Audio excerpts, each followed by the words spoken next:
My name is Jeron, or you can call me Aaron. Kumusta kayo?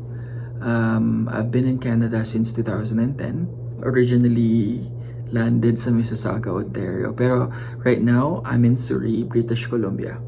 Actually, believe it or not, Canada is the first country na napuntahan ko. Nag-migrate ako dito. So, other than sa Canada, never pa ako nakapunta sa ibang country.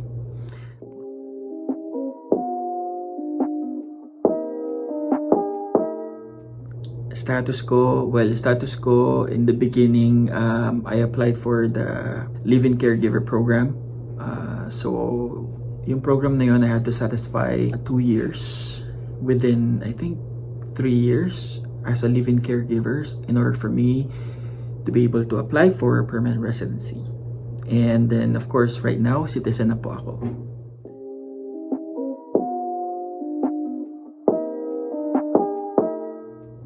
Bakit ko pinili ang Canada? Kasi actually bata pa lang ako, I really wanted to go to either the States or sa Canada. Kasi yung mga relatives ko kasi, every time na uuwi galing Canada sa Philippines, laging may mga, yung mga gifts sa amin, nagpapadala sila ng box, and then nakaka-help out. So, I mean, me being, parang nasa nature na natin yun kasi na tumulong is parang gusto ko yun eh. Gusto ko yung feeling na nakakatulong ka sa family mo, sa relatives mo, ganun. Kaya Canada yung pinili ko kasi syempre may mga relatives na rin naman ako dito na nauna. So, pero either way, I mean, given a chance, kung meron din akong chance sa US, sa US, punta rin ako dun. Pero yun nga, since may relatives ako, mas nakakita ko ng opportunity pumunta dito sa Canada.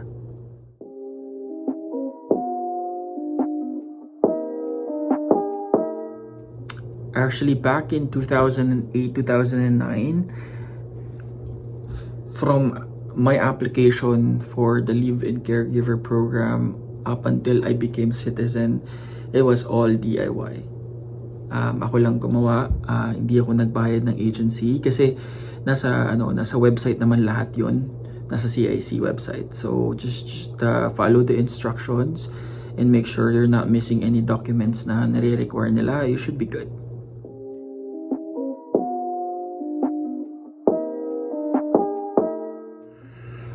Malaki yung pinagbago ng buhay ko for sure. I mean, in terms of quality of life, malaki yung pinagbago. Sobrang syempre ibang-iba yung pamumuhay ko na nasa Philippines ako at pamumuhay ko dito sa Canada. So one thing lang na masasabi ko is syempre ang hirap mag-adulting, alam mo yun, kasi responsible ka sa lahat ng mga lahat. Unlike nung nasa Philippines ako, syempre lahat naka-lean on lang ako sa parents ko when it comes to bills, rents, mga ganun. Pero pagdating dito, syempre ikaw lahat. And pero anyway, yung mga pinagdaanan ko throughout the years for sure molded me to become the person I am right now. Sobrang laki ng pagbabago sa buhay ko, and talagang tinuruan ako ng Canada na maging matatag, maging strong at independent. Yun.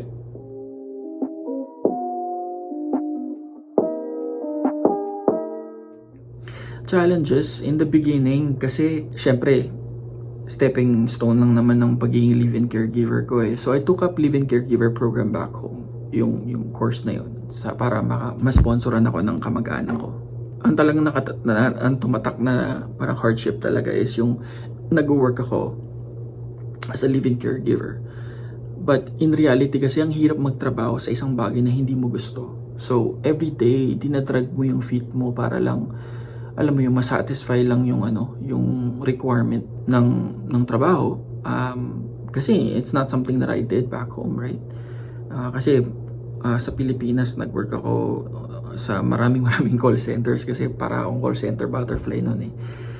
But anyway, so basically yun yung isa sa mga naging hardship ko.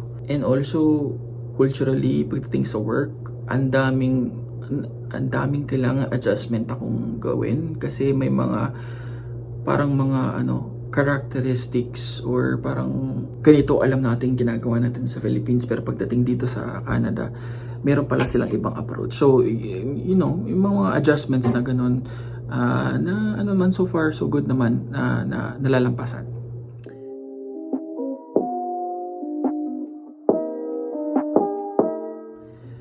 Yung pagiging diverse tsaka inclusive.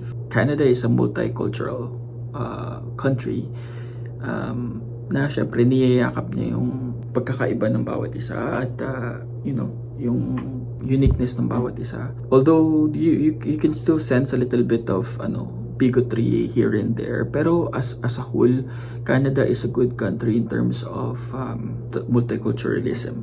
So yeah, as long as hindi mo parang ini-impose yung kung ano yung mga belief mo, just go with the flow.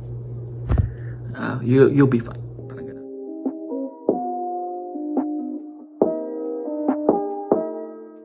Ang advice ko lang, I mean, most especially right now, to tell you honestly, Canada is not the same country 10-15 years ago.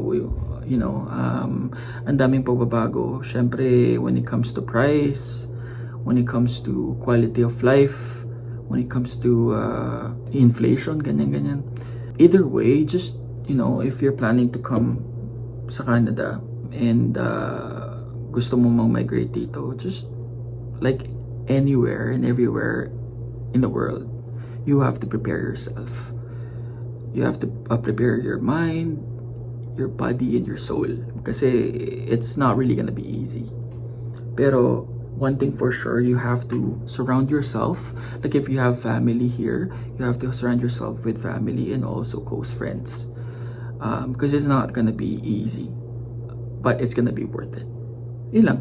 Thank you. Good luck sa mga fellow Filipinos na papalak na mag-apply or on the way na dito sa Canada. At syempre, God bless. At see you soon.